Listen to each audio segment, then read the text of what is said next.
Okay. Just a few things going on today.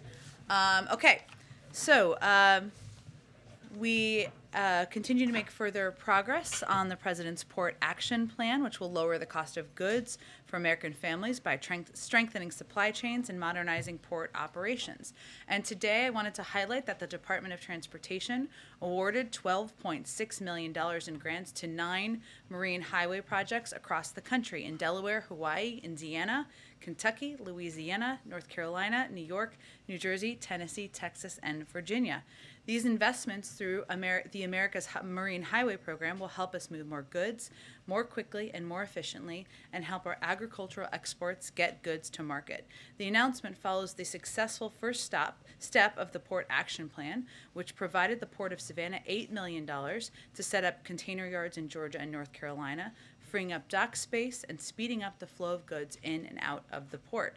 3 container sites are already in operation in Savannah, Statesboro, and Atlanta, and are already supporting Georgia businesses such as Home Depot, Carter, and agricultural exporters.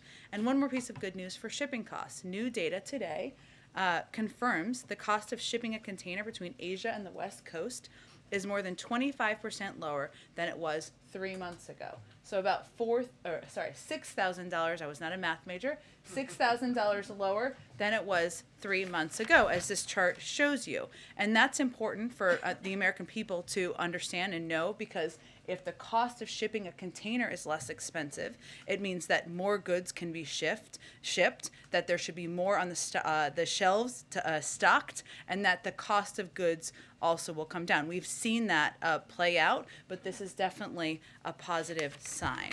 Also wanted to give you a bit of a sense of the week ahead. We'll have more to come in the coming days, I promise, but I can confirm for you that on Thursday, the President will award the Medal of Honor to 3 Army soldiers for acts of gallantry and intrepidity above and beyond the call of duty. And their stories are so amazing. I just wanted to take a brief moment to highlight a couple of them. Sergeant First Class Alwyn Cash will receive the Medal of Honor posthumously for his service as a platoon sergeant in Iraq on October 17, 2005.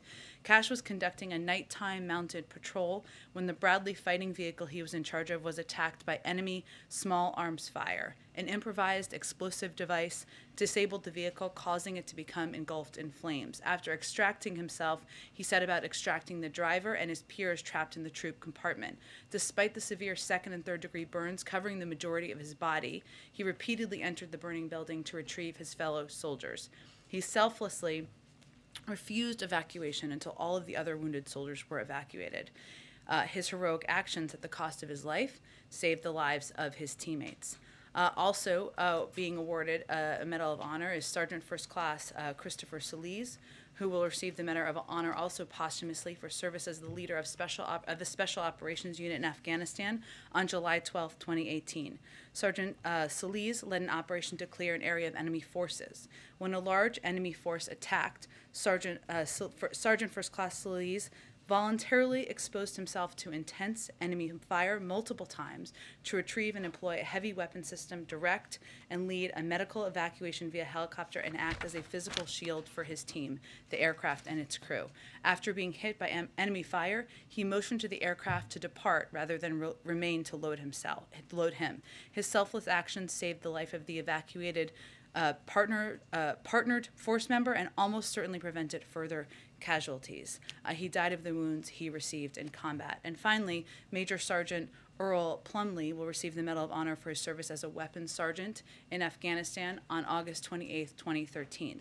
Then Staff Sergeant Plumley responded to a complex enemy attack when a massive explosion tore a 60-foot breach in the base's perimeter wall, and 10 insurgents wearing suicide vests poured through. Staff Sergeant Plumley and 5 Special Operations members mounted 2 vehicles and raced toward the site of the detonation. Without cover and with complete disregard for his own safety, Staff Sergeant Plumley repeatedly advanced on the enemy force, engaging multiple insurgents with only his pistol, killing 2 insurgents and engaging combatants at close range, including an insurgent whose suicide vest exploded a mere 7 meters from his position. Undeterred, he joined a small group of American and Polish soldiers who moved to counterattack the infiltrators and carried a wounded soldier to safety. So the president looks forward to honoring 2 of those individuals posthumously and 1 on next Thursday when he awards the Medal of Honor. With that, Colleen, why don't you kick us off? Okay, thanks, Jen. I wanted to ask 2 questions. One is, can you talk a little bit about the, White House outreach to Senator Manchin and other senators on the Build Back Better Act in relation to the recent CPI index reports today? And then the second question is, I wondered what else the White House can do or should be doing with regards to women's reproductive rights, given everything that's happening. Specifically today, there was a ruling out of Texas that keeps the restrictions intact while the lawsuits play out. So I just wondered what else, aside from the codification of Roe in Congress, can and should the administration be doing? Absolutely. Well, let me take the first one first. Let me first say that as it relates to the CPI, or the Consumer Price Index data this morning, let me start with the data. The data was taken in November. Even since that time, over the course of the last nearly 2 weeks, we've seen a decrease in costs in some of the areas that account for a big percentage of the rise in inflation. So about 50% of the inflation numbers, is attributed to the rising gas prices and the rising car prices. On gas prices, and we had a chart, maybe they'll pull it up again, that Brian Deese, our NEC director, talked about just yesterday. What we've seen in recent days are gas prices are coming down from their peak, and this obviously is not captured in the data, since the data was through the course of November. So in 20 states, gas is below their 20-year average in real terms, and natural gas is down 25% from its November average. We attribute this to a range of factors, including the president tapping the Strategic Petroleum Reserve in coordination with partners around the world. But more broadly, we're seeing positive signs of supply chain bottlenecks being addressed that are helping address this as well. And we expect those numbers to continue to decrease across the country. The other piece and gas, I should also note, on the wholesale market is down over 30 cents per gallon since its peak, which is, again, a good sign. The other piece, as we're seeing as it relates to cars, is wholesale car prices are down as well. Or used car prices are down as well. So when car dealers are purchasing cars, they are at a lower cost than they were before for a range of reasons, including the availability of chips, because we've helped solve some issues in the supply chain. That means that as we look to the first quarter of next year, or the first couple of months of next year, those car prices are going to keep coming down. One other third note, let me just note in the data, one of course, the factors as it relates to costs that consumers are experiencing, the American people are experiencing, is of course the cost of food when you go to the grocery store. 25% of that, our economists or economic experts estimate, is related to meat prices. You go, you buy a pound of burger, you buy a poultry, whatever it may be.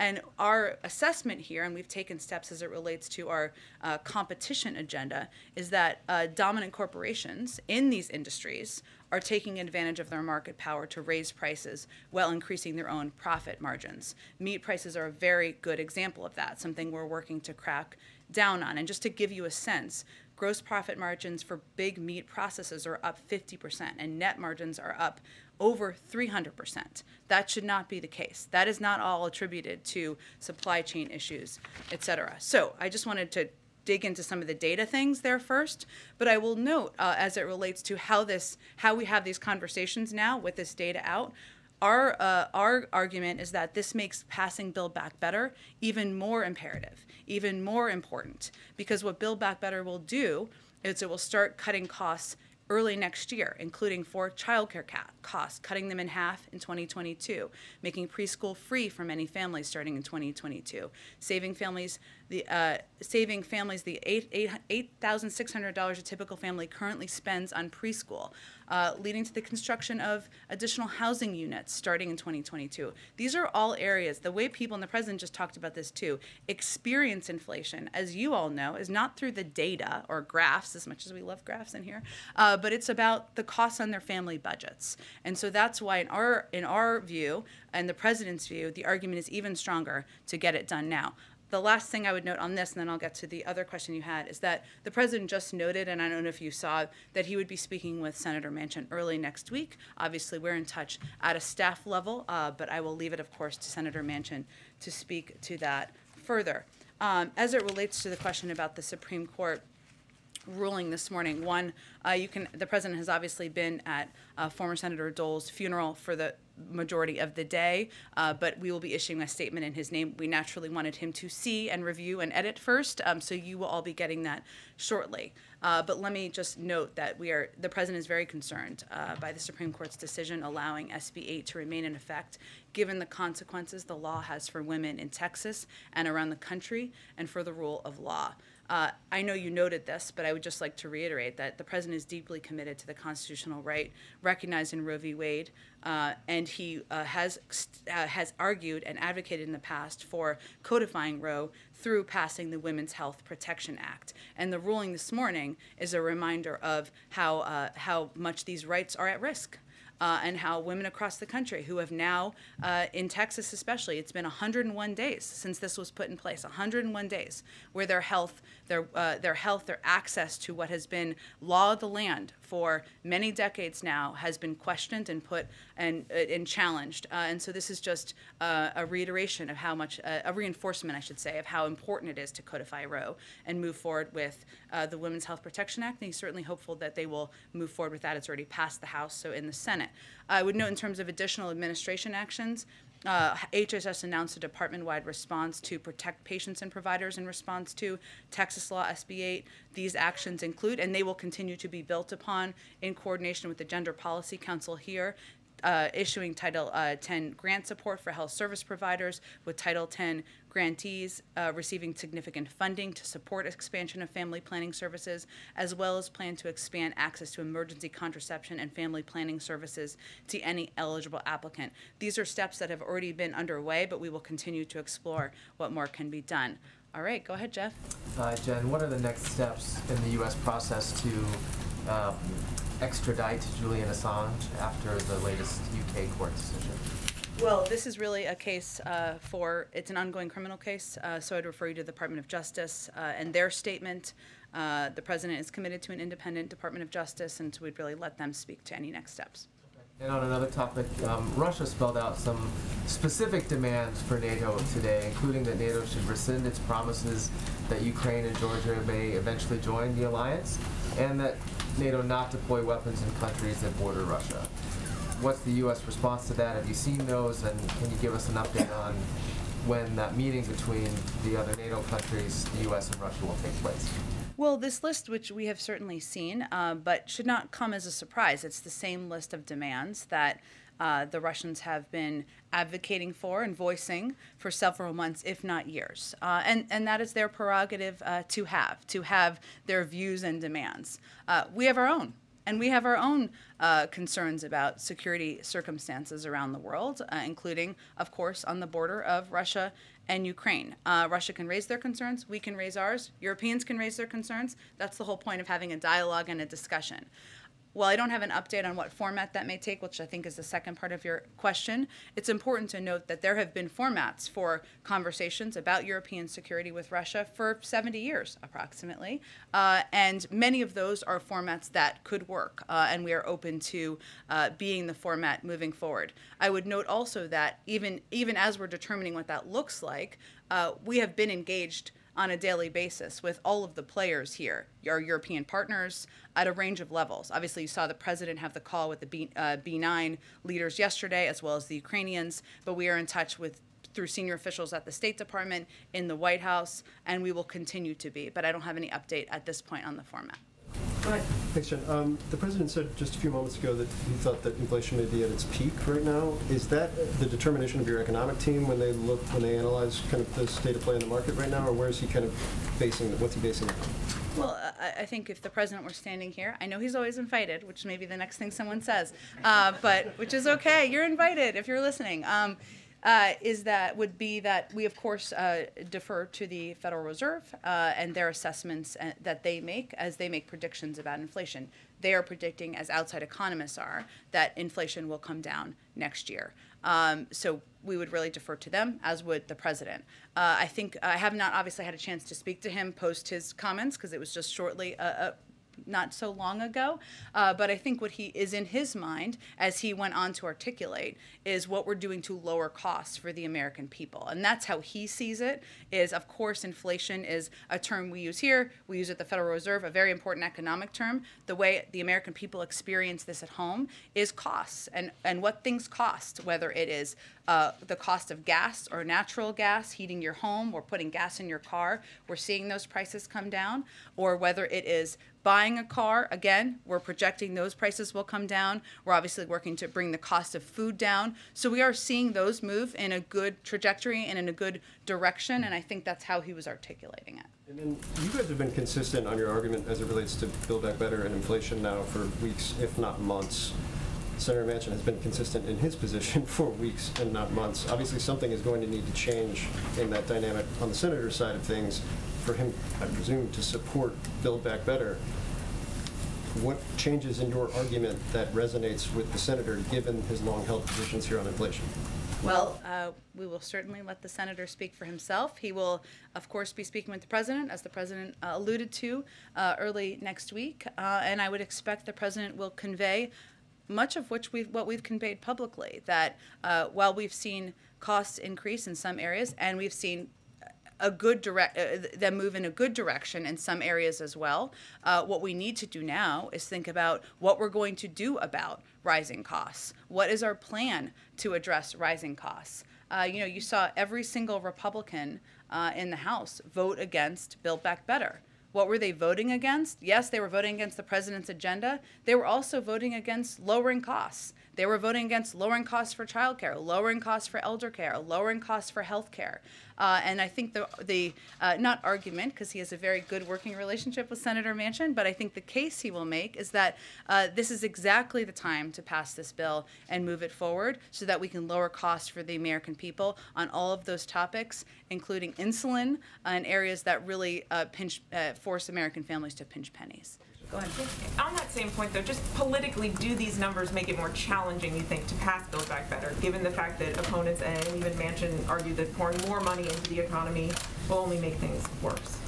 Well, what we know is what 17 Nobel laureate economists have conveyed, which is that this will help address inflation. We know that economists across the board, many across the board, have conveyed that this will help address what we see as rising costs. And we also know that for American families sitting at home, they don't necessarily think of it as what the data and what the economists are saying. They think of it as what their weekly budgets are, what their monthly budgets are, and which leader has a plan to address that. So actually for us, politically, arguing we're going to bring down the cost of childcare, we're going to bring down the cost of preschool, we're going to make affordable housing a reality, and on the other side of the aisle, you have people who are opposed to lowering that cost, is a pretty viable argument. And on the timeline here, just to put a finer point on it, you noted the costs are already going down that may not be reflected in this report, and that you may see changes next year. But if you're an American at home worried about these rising prices, how long do you think Americans should be prepared for these increased prices to persist? Well, I think the way the American people look at it is not through data. Right? They look at it through how things are impacting their lives. So what they can know is that gas prices are coming down. In about 20 states across the country, we expect that to happen in more. Natural gas prices are coming down. That means if they're looking to heat their homes, it was a very cold day here yesterday, for other cold days around the country, those prices are coming down. If they're looking to buy a used car, those prices should come down early next year. And also there are steps we're taking to address areas of where we see prices increasing, like when they go to the store to buy some, burgers for a barbecue, that we're working to go after meat conglomerates for raising prices and jacking prices up. So it's area to area, but what we can tell them is where we're seeing progress, where we're still going after the problem, and what we would also convey to them is you should look closely at who has a plan here and who's just shouting from a megaphone about it being a problem. We all agree it's a problem. It's who's going to do something about it. And how worried are you that the Fed may have to raise interest rates? We really, of course, defer to the independence of the Federal Reserve in making those decisions and what they feel is right for the economy. So I wouldn't say we're worried. We leave them to their independent assessment of what's needed. Go ahead. Jen, is the mentioned conversation happening here at the White House in person or by phone? I don't have anything on the format, and obviously we've been in close touch with Senator Manchin, but I just was echoing what the president said just a few minutes ago.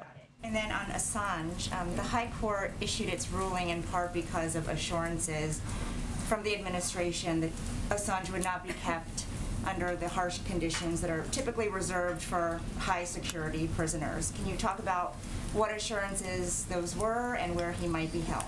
Well, it's really all through the Department of Justice, which is where those discussions would happen, so I'd really point you to them. Okay. And then one more on COVID, because the president received a briefing yesterday. Is there anything you can share about what the doctors told him, especially because it's been about 2 weeks since Dr. Fauci said it would be 2 weeks until we had more definitive information about Omicron?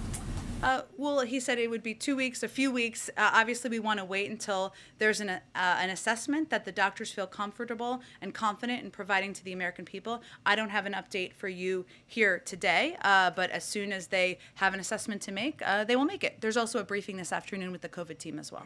Thank you. Go ahead. Thanks, Jen.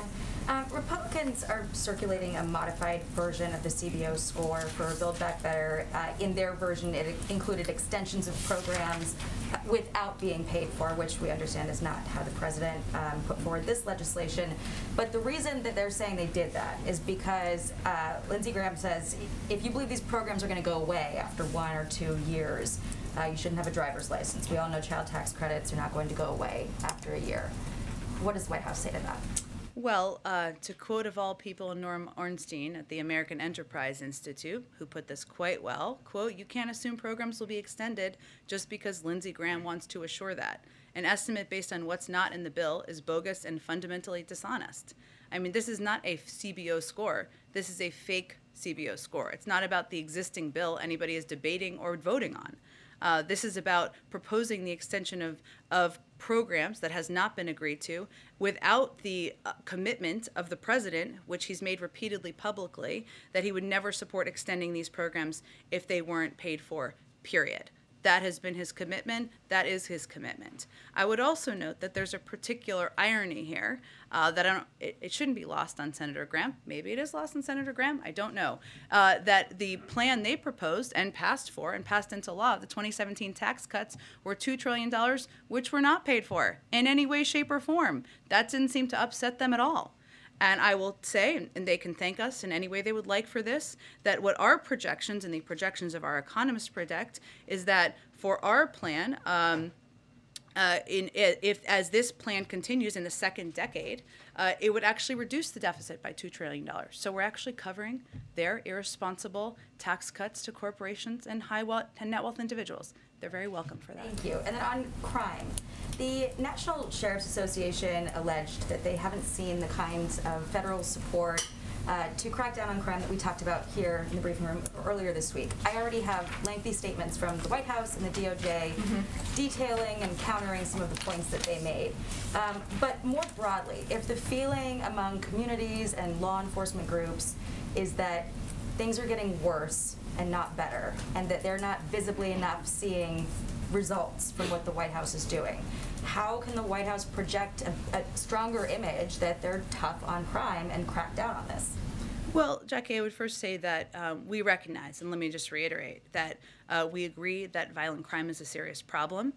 We have concerns about what we've seen, serious concerns about retail theft in a range of communities across the country. And I know you are aware of this, but we have actually taken some what we would consider serious steps to help work with these communities, whether it's plussing up police forces in San Francisco and LA, or having the FBI work directly with the LA Police Department to address areas where we have seen an increase in retail theft. I would also note that what the president has proposed, and obviously we're on the CR short-term budget right now, is an increase in a plus-up in funding for the COPS program of almost $300 billion more than what was proposed by the former president, because he believes that police departments and law enforcement should be properly funded and supported. That is something he's been a believer in his entire career. So I would say we are committed to, but we have proposed additional funding. We are working directly now, and obviously this work is ongoing. One real quick one on the Jussie Smollett verdict. Both the president and vice president tweeted at the time of that attack. The president tweeted, "What happened to Jussie Smollett must never be tolerated in this country. We're with you, Jussie." The vice president called it an attempted modern-day lynching. Since the guilty verdict, are there any lessons learned here on rushing to judgment when a crime is alleged? I think there are lessons learned perhaps for everybody who commented at the time, including former President Trump. I wish April Ryan was here because I think she asked him the question. Do I see her somewhere or no? Okay. She just left, where he said, "I can tell you that it's horrible. It's doesn't get worse," in response to her question about about Jussie Smollett at the time. I would say that we respect the jury's decision. Lying to the police, particularly about something as heinous as a hate crime, is shameful. Instances of that need to be investigated fully, and those found guilty need to be punished. And false accusations divert valuable police resources away from important investigations. They make it harder for real victims to come forward and be believed. You know, if you look back at the time, it's also true and important to note that accusations of hate crime should be taken seriously, and they need to be fully investigated. But that's where everybody was looking at it at the time. But certainly knowing what we know now, it's important to also note the danger of lying to police and lying about hate crimes and the fact that it diverts important resources. Go ahead, Kristen. Thank you, Jen. I know you've gotten some questions about the timeline of inflation, but let me just try again in this context. I think it bears repeating because now we have the numbers. Fed Chair Jerome Powell said that transitory is no longer the right way to describe inflation. He said it now appears that factors pushing inflation upward will linger well into next year. I asked Brian Deese this question yesterday, so let me put it to you today. Given that, given what Jerome Powell is now saying, does the administration, does the president acknowledge that inflation is more entrenched and not transitory? Well, Kristen, I would say that I can't speak obviously for Jerome Powell, but I think part of the point here is that it doesn't really matter what you call it. Our view, but more importantly, the view of the Federal Reserve, which he oversees, private sector forecasters in the markets, has been and remains, and has been for months, that inflation will ease over time. That is the projections of the Federal Reserve. That is the projections of outside forecasters, and that it will ease next year. And that our supply chain issues and higher prices are rooted in the pandemic, which will subside as it gets under control. So I can't parse for him his comments, but they make projections on a regular basis, on a predictable basis, which is important for the markets, important for people to look to, as do we, which I think is the most important thing to watch. They are predicting, as they have for months, which hasn't changed even when he made those comments, that it will subside next year. I think when people hear the term well into next year, though, I interviewed a business owner today, some families who say it's this piling up of prices that's causing the suffering. What do you say to those families who are suffering and they hear a term like well into next year and they feel panicked? I would say that we take the rise in prices and that impacts individual families, small businesses, anyone across this country incredibly seriously, Kristen. And that's why it's so important to note and to detail, as I did at the beginning, but I can highlight a little bit more, what the president is doing and what this administration is doing to lower prices. And that includes using every lever at our disposal to lower gas prices, something that's impacting people across this country. We've seen some progress. 20 states across the country, we've seen it go down. We expect that to increase. Another key driver in these inflation numbers is the price of cars. We're seeing wholesale car prices come down. That means when families go to a lot to buy a used car, first quarter of next year, the prices will be lower. And we're also using tools at the president's disposal to go after meat conglomerates, where we're seeing when people go to the grocery store and a pound of meat is more expensive than it should be. We agree. That's less related to supply chain issues. A lot of that's related to the actions these conglomerates are taking to take advantage of the American people and the industry. So what people should understand is that the president is focused on bringing down costs in all of these industries, how they're impacting their daily lives, which is what's most important to him, and that also getting the Build Back Better agenda and bill passed will help lower a range of costs that impact people's bottom lines, their pocketbooks, their budgets. Obviously, the child tax credit is a part of the Build Back Better plan. I asked you about this yesterday, if there's any discussion about pulling it out as a standalone piece for the families who rely on that tax credit. Will the president say to Congress, don't leave until we get this done, to make sure that that child tax credit does get extended? What's his plan for that? I think it's important to note that there's not a single Republican who supports extending the child tax credit, unless they want to speak out, and if they do, they're welcome to join us in supporting the extension of that. We believe that the full package, the entirety of the package, has key components that will lower costs for American families. That's what we're advocating to push to pass. That's what Leader Schumer would like to do and see passed, and that's what our focus is on at this point in time. Go ahead. Thanks. Going back to abortion, what path does this White House see for the Women's Health Protection Act, given the current balance in the Senate? Would you advocate for a filibuster carve-out in order to pass that bill and protect access to abortion? I would say that we would like to see that bill come up for a vote in the Senate. We would like to see that bill move forward, but in terms of the mechanism for that, I don't have anything new on that. We will defer to leaders in the Senate. And then also, there's some reports today about conversations among senators about potentially exploring a rules change to expedite ambassador nominations. Is the White House involved in this conversation at all? And how worried are you about a scenario where tensions are escalating at the border of Ukraine and you don't have ambassadors in some of these key European cities? We're deeply worried about it. It is true. Let me first state, having worked at the State Department for a few years, that we have a very talented foreign service team and officials around the country, around the world, and career officials that are around the world.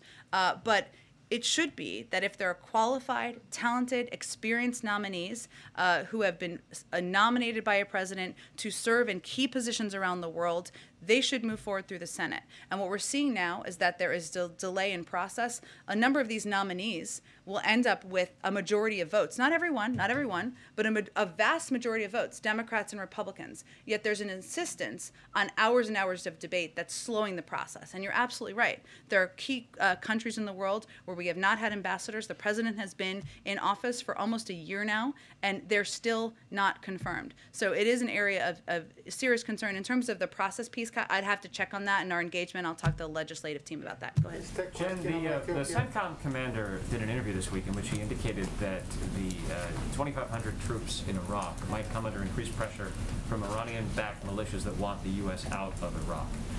One of the reasons the president pulled out of Afghanistan was because he was afraid that American troops there would come under increased risk if the Taliban took over the country.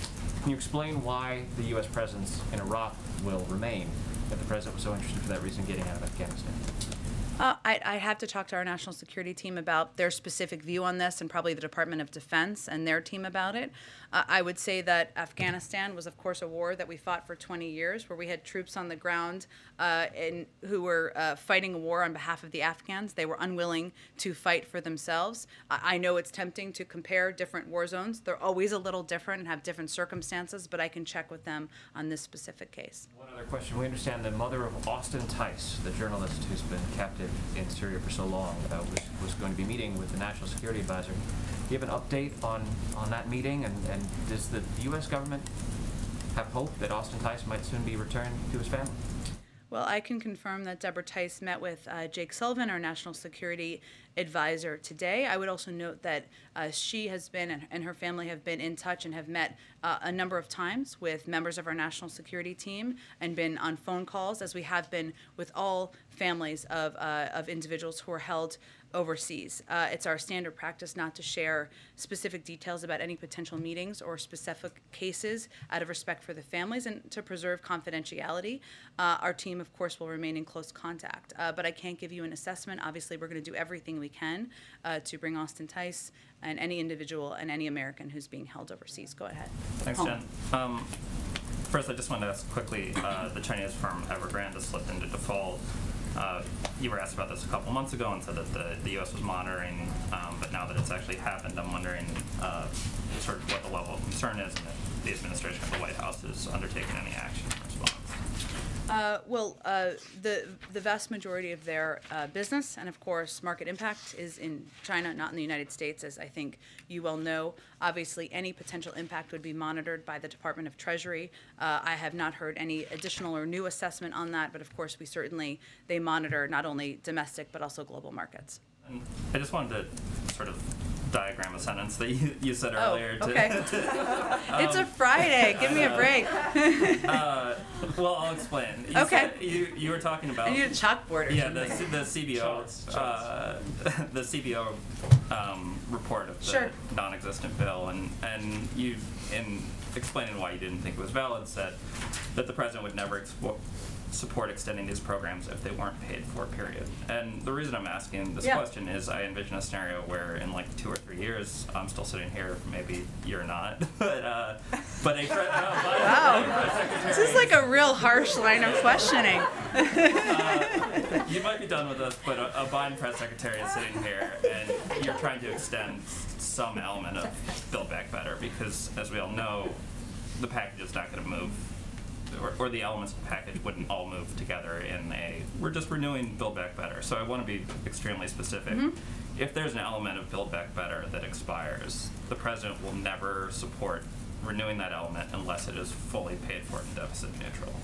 He wants to, he would only support extending these programs if they were paid for, period. I'm not going to parse all individual moments, but that is what he has stated publicly. That is his commitment. He is a person who is fiscally responsible, unlike the person who asked for the fake CBO score, and that is his commitment as long as he is president. So if it's child tax credit or payments for child care comes up, it's expiring, it's on its own, you don't have a way to pay. I'm not going to get ahead of a hypothetical, but again, what this fake CBO score was about was extending all of the programs that would expire without paying for them. The president would pay for them. There's no bill that exists on this front, and we don't even know what the vehicle would be. But again, the president has been clear about his intention to pay for these programs, and so that's one of the reasons why this is so disingenuous. Go ahead. You're saying that Americans aren't focused on big picture data lines, but yesterday Brian talked to us for 40 minutes about lots of data points that are moving in the right direction. Yeah. So I'm wondering, given all of those things and given what you're talking about, prices month to month moving in the right direction, what's the White House's big picture view on why so many Americans are so pessimistic about the economy and about the direction of the country? Because another data point is more and more Americans are saying wrong track on monthly polling on that key question. Well, there are certainly Americans who look at data. I'm not suggesting that. Many of them work in New York and other places. I'm conveying that the way people experience it, I think you know what I'm saying, but the way people experience it, and the president just said this as well, is not by looking at charts in the paper, right? As much as we love charts, because they're important for us to note, it's about their monthly budget and how much it takes to fill up their tank of gas, how much it takes to buy meat to have burgers for a barbecue. That's what I was saying. Why are people experiencing things, or why? Because, and we've talked about this a little bit before, but a lot of it, what we're seeing in our data is people's psychology on the economy, on how they're experiencing things in the country right now, is related to COVID. And the fact that COVID, we're still in a fight against this virus. People expected it to be over sooner. We have new variants that have come up, and people are looking to get back to a normal version of life. And so that's our best assessment. Obviously, Americans will experience things different ways, and we certainly understand that. But broadly, when you look at data, that's what we see. Go ahead. Thank you, Jen. I wanted to ask you something in light of this week's Democracy Summit. Sure. Former President Trump has been undermining the 2020 election result for most of this year. He puts out statements, various releases, and I wonder why President Biden has not used his bully pulpit to push back on the misinformation coming from former President Trump, just given that democracy is such a top concern. Why does President Biden, so I'm just to understand your question, why does President Biden not debate or lift up President Trump and his statements? No, I don't think that's what I'm saying. Why isn't President Biden pushing back on the misinformation that the former president is putting out? Look, I think the president is doing what the American people elected him to do, which is to govern the country, to make people's lives better, to solve COVID, to put people back to work, and certainly to fight for protections that will save our democracy and moving forward, not to continue the 2020 election. So that's what he's focused on. But do you think it would be effective in some way to, this is the most powerful possible, podium that exists in the United States from a political leader. Has there been any discussion of the president giving some kind of address to the country and speaking clearly about what did and did not happen and clearing up misinformation, particularly as democracy is very fragile? I think the president has spoken very clearly, and facts back this up, about the fact that the majority of the American people voted for Joe Biden to govern this country, that it went through dozens of courts who threw out attempts to change the outcome of the election. But we've made an assessment, which hasn't been the assessment made by everybody, that elevating and giving more fire to the conspiracy theory-laden arguments of the former president isn't constructive, nor is it what the American people elected him to do. Go ahead. Thank you, Jen. First, President Bukele of El Salvador posted some apparent screenshots alleging that Jean Maynes of Southcom intervened to try and free another politician in El Salvador. And he alleges that she was intervening to try and free another politician who was allegedly assisting gangs in the area of El Salvador. Is the president aware of this interaction between Maynes and President Bukele? And also, posting WhatsApp screenshots of a U.S. diplomat, what does this say about the U.S.'s relationship with what was once an intended partner to curb irregular migration north? Sure, Zolan, it's a great question. I don't have all the details on the specific case, not case, but the specific details of this this incident that you're referring to. So I can't speak to whether the president's aware of it. Obviously, he's regularly briefed by his national security team, but I'll talk to them and see if there's more details on it. Okay, great. And then on MPP, the Homeland Security Secretary was asked about the expansion of MPP yesterday, of including Haitians. I know you were asked about this earlier this week, but when asked about the expanding it, he said, "We felt the good faith implementation of this program required us to act." Why is it that expanding a policy to include more migrants, a policy that the president has referred to as inhumane, is acting in good faith? Well, I think as the secretary has also stated, and I've stated too, we don't agree with this program. We find it has endemic flaws. It's imposed unjustifiable human costs, pulled resources and personnel away from other priority efforts, and failed to address the root causes of irregular migration. I'd also note that they made some changes to the program to attempt to instill some more humane components, even of a program that we are opposed to. In terms of how we're implementing it, I mean, my understanding, but I would really point you to the Department of Homeland Security, is that we are abiding by this court order and working to implement that as we see the requirement. But beyond that, I would really point to them for more details. The court order didn't specify expanding it to other nationalities, including Haitians. So, I mean, with everything you just said, given that the administration has, in court documents, criticized this policy, I mean, why then expand it for this other population that the Trump administration did not include either?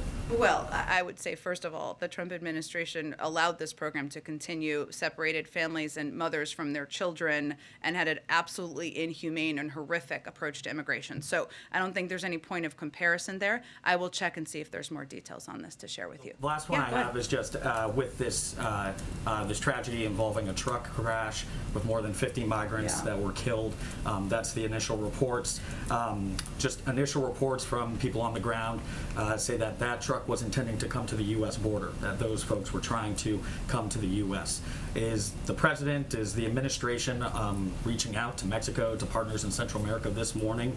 Does this cause for a certain reevaluation of the strategy to deter migration north? It would really come through the Department of Homeland Security, that kind of outreach, so I would point you to them for any more detail about a connection with the Mexican government. Or the vice president at this point? I can check and see, but I suspect that conversation would first happen through the Department of Homeland Security. Go ahead. Oh, go ahead, Karen. Thanks, Jen. Retail sales recently have been strong, even with prices increasing. Does the White House think that will continue, or is there concern about consumers starting to scale back due to higher prices?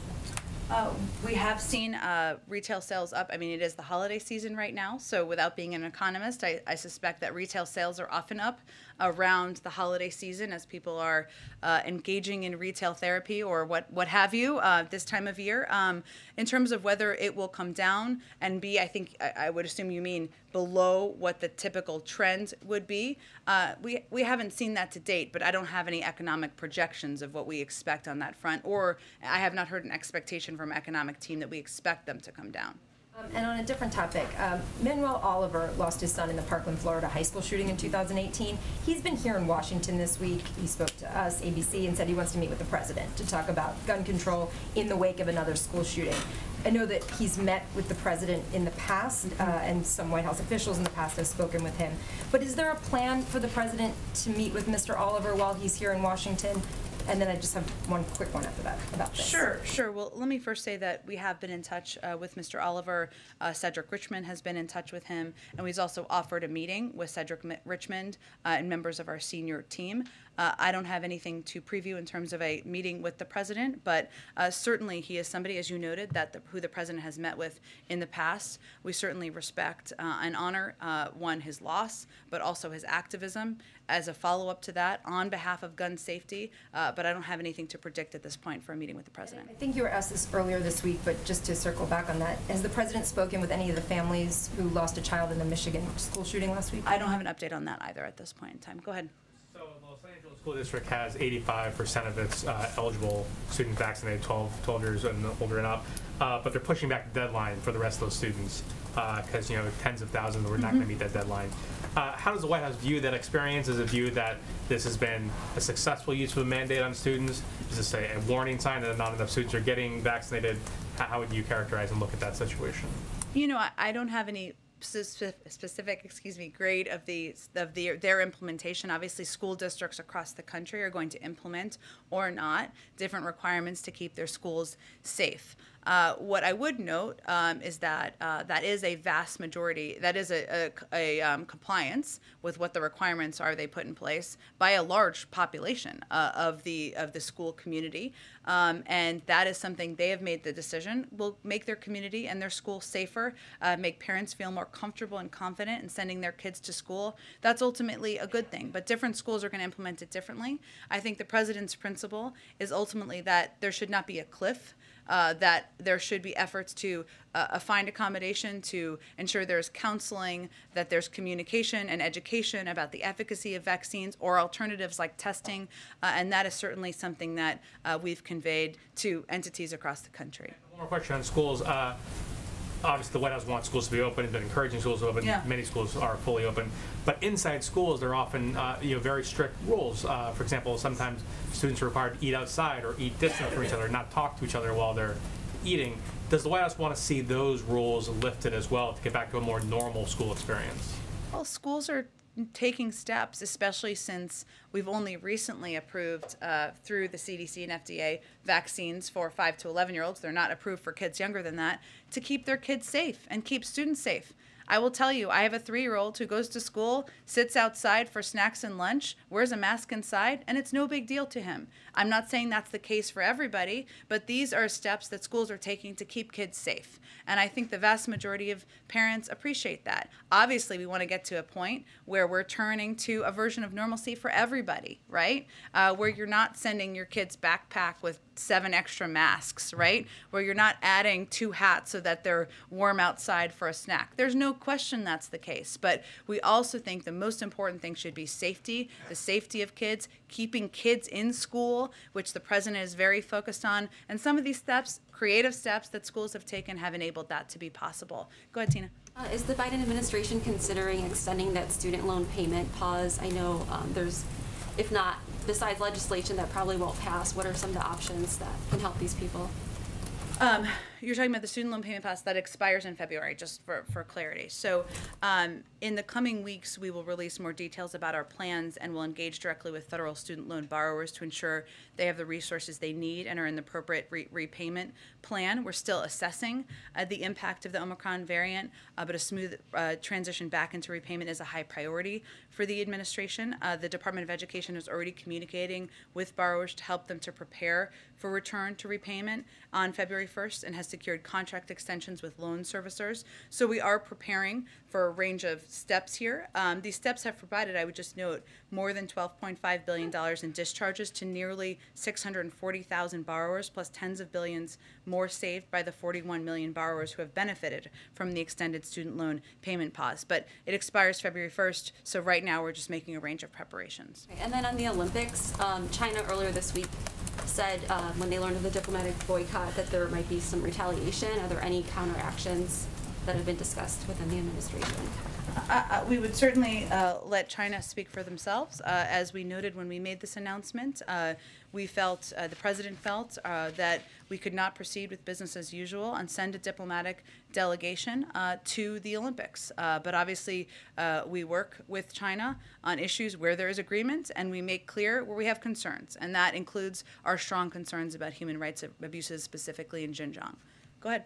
Thanks, Jen. Just following up on Steve's question on Austin Tice. Yeah. You mentioned that the administration is doing everything it can to free him.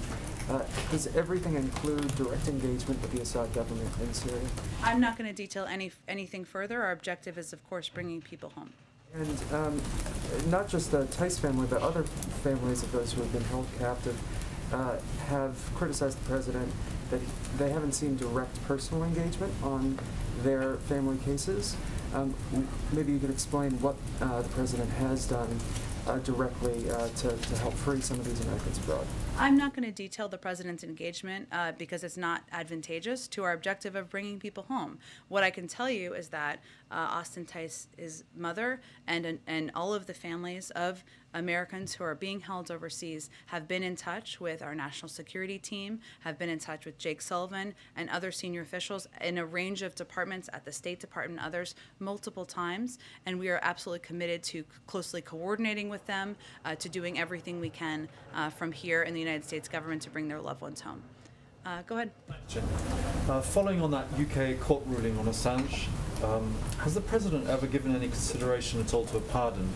And also, what is your response to the message in some quarters that prosecuting Assange is an assault on freedom of speech, freedom of press, information, etc.? Well, I would again reiterate that this is a case that is still ongoing.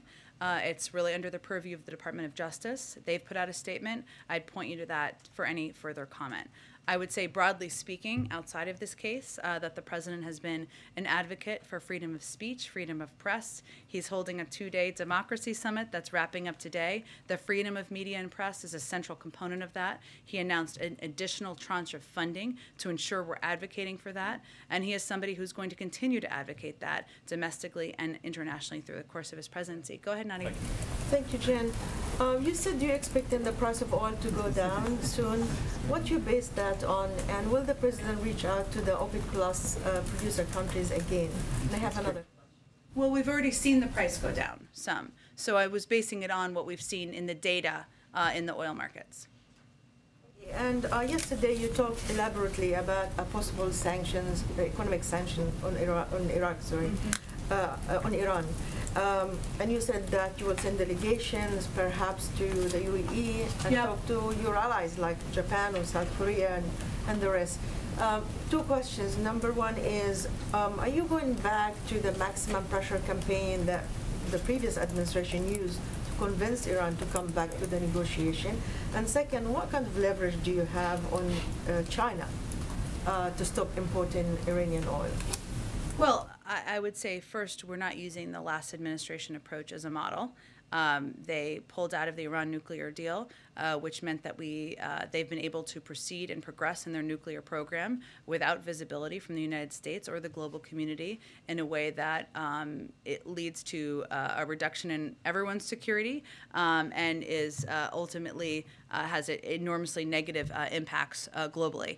As it relates to what our leverage is on China, China was a constructive member of the P5+1, has continued to be, and obviously there are certain restrictions and requirements everybody would have to implement in order for this to move forward. That's all part of the negotiations. I don't think anyone wants to see Iran acquire a nuclear weapon. I'm not sure if you would call that leverage as much as something that is important to the security of the global community. Go ahead. Thanks. On China, U.S. Trade Representative Catherine Tai has previously said there's this range of enforcement mechanisms on the table to hold China accountable to the Phase 1 trade deal, but China's on track to fall short of the goals, primarily boosting imports of U.S. agricultural goods. How confident is the president he can hold China accountable to those commitments in time, since those obligations are expiring? Well, I know they're expiring the end of the year, right? Am I remembering this correctly? So we have a couple more weeks. Ambassador Tai is, of course, a running point for the administration on the implementation on these phase 1 negotiations and discussions. I don't have an update from here, but I can certainly check and see if there's more to report. What message does it send to American farmers who were, hoping for a boost from these export obligations if they aren't met, and should we expect the president to take action if that is the case? Well, as you know, there's an ongoing review and assessment, and maybe this is what I shorthanded was referencing, that is being overseen by Ambassador Tai about these tariffs and how they impact negatively, unintentionally, certain industries in the United States. I don't have anything to preview on that front, but that is also an ongoing process that's happening right now. Go ahead. Thanks, Jen. A follow-up on that question about El Salvador. What's the White House response to the president of El Salvador accusations against the U.S.? He says, and I quote, the interest of the United States has nothing to do with democracy in any country, end quote. And any comment on the decision of Nicaragua to break relations with Taiwan and return it to China? Sure. Let me start with Nicaragua. The decision deprives Nicaragua's people of a reliable and democratic partner in Taiwan. Taiwan is a like-minded democratic partner, a steadfast partner, and friend to countries throughout the region. We encourage all countries that care about democratic institutions, transparency, the rule of law, and promoting economic prosperity for their citizens to expand engagement with Taiwan. We refer to the State Department for anything further, but I would note that they put out an extensive statement on that. Go ahead. On the question on El Salvador, the president of El Salvador saying that the U.S. government has nothing to do with democracy in any country. It's hard for me to even know the context of that statement. The United States just hosted a 2-day democracy summit where we announced an extensive financial commitment to contribute to the preservation of democracy around the world. As the president conveyed, democracy works best with consensus and cooperation, and he's also noted that we all need to continue to work harder to preserve our own democracy. I don't have an exact reaction to them. Go ahead. Two quick foreign policy questions for you. Sure. One is on Afghanistan. Yesterday, as was mentioned earlier, the head of Central Command did an interview, and during that interview, he said that the number of al-Qaeda members in Afghanistan has, in his words, probably slightly increased. Does that surprise the president? Is that a concern for the president? Well, I would say first that President Biden made clear from the start of the Afghanistan withdrawal process that it's critical for us to retain our over-the-horizon with counterterrorism abilities, our abilities to prevent, detect, and disrupt terrorism threats without having a permanent military presence on the ground that could be a target. And that is something he is committed to ensuring our national security team is working to ensure we have the capabilities, working with partner countries in the region who share that concern, who do not want terrorism to have a birthplace or rebirth place in the region. And we have also been clear that we will not allow terrorists to threaten the homeland from Afghanistan, and we will hold the Taliban accountable. I know we obviously do regular assessments for from our intelligence team on this, from the CIA director, from our director of the National Intelligence Agency. I'd really point you to them on their assessments, but the president takes his commitment to ensuring they do not rebuild, they do not gather, and they do not pose a threat to the homeland quite seriously. On Russia, just a few days after President Biden's conversation with President Putin, is it fair to say that the ball is now in President Putin's court, in the sense that the next step is up to him as to whether or not he pulls back his troops from the Russian-Ukrainian border or he moves into Ukraine? What's your assessment there? Is that a fair, accurate assessment? Well, I would say first that our objective continues to be diplomatic discussions. And to go back to Jeff's earlier question, those could take a range of formats.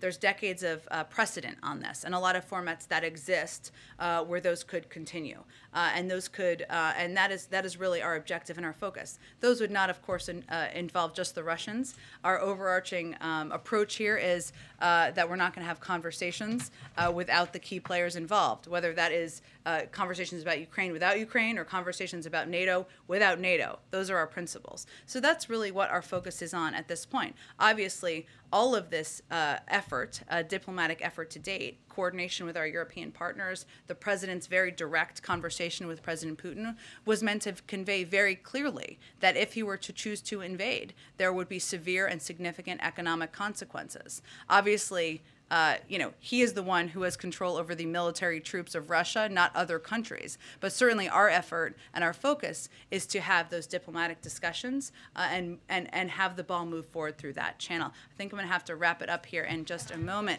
Let's go ahead. Thank you, Jen.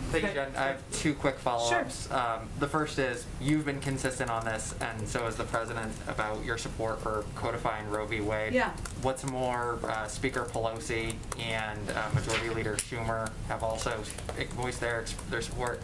Has the White House been doing outreach on this, and do you think that you would have the votes to be successful?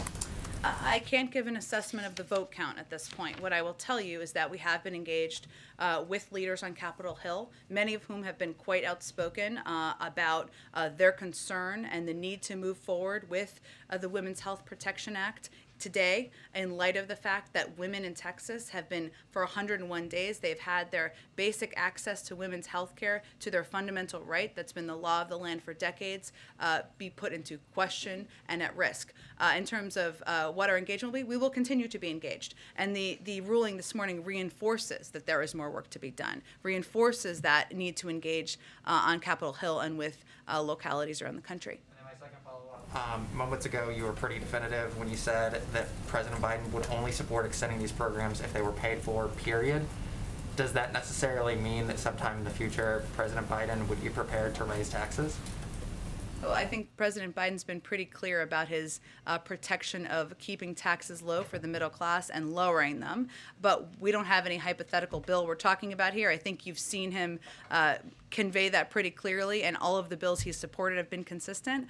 But we'll have real conversations when real bills exist. Edward, why don't you do the last one? Thank you, Jen. So you talked about inflation here in the room, the highest we haven't seen since 1982. President's been in office about 11 months. What grade does the president give himself on his handling the economy?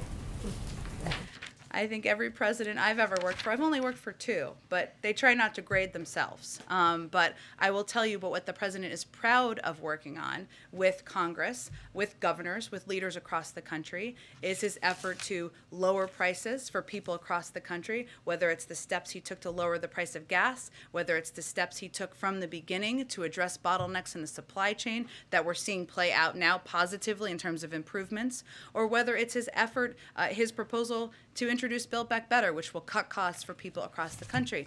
All right, happy Friday, everyone. Thank you, everyone. Have a good day.